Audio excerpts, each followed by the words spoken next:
Welcome to the Daily Intelligence Brief from IntelStor for the 25th of June 2025. In today's top renewable energy news, Turkish wind turbine tower manufacturing company Ateş Çelik has received an investment from İş Bankası Group.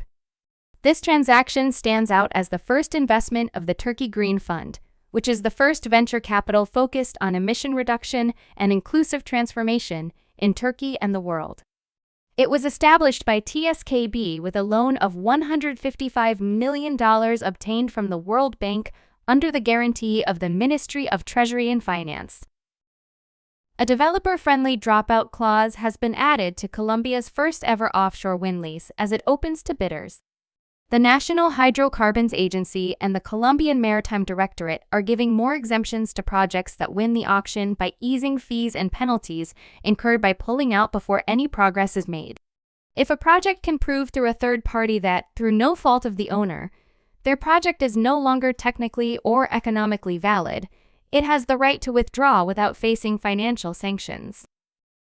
The Brazilian Institute of Environment and Renewable Natural Resources will have to review the list of 104 offshore wind farm projects with environmental licensing requests pending at the agency. It is already expecting a reduction in the number of processes due to the withdrawal of entrepreneurs who left the country or did not really intend to implement the projects. As of March 10th of this year, the Environmental Agency had registered a total of 247.3 gigawatts of power. A delegation of 12 officials from the Ministry of Industry and Trade, Vietnam Electricity, as well as the PETROVIETNAM Technical Services Corporation, had a working program in London and the cities of Hull and Grimsby.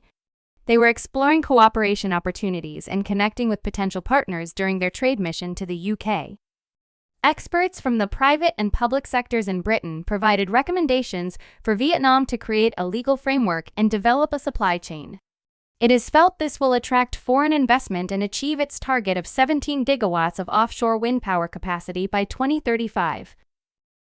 Polish President Andrzej Duda said on Wednesday that the government was trying to force him to sign a bill to make it easier to build wind farms.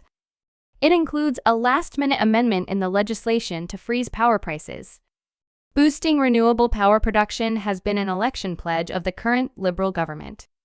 It comes after the previous Conservative administration, which was allied with Duda, blocked the development of onshore wind for most of its 8 years in power. You can learn more about all of IntelStor's market and sales intelligence offerings at www.intelstor.com and subscribe to our channel today.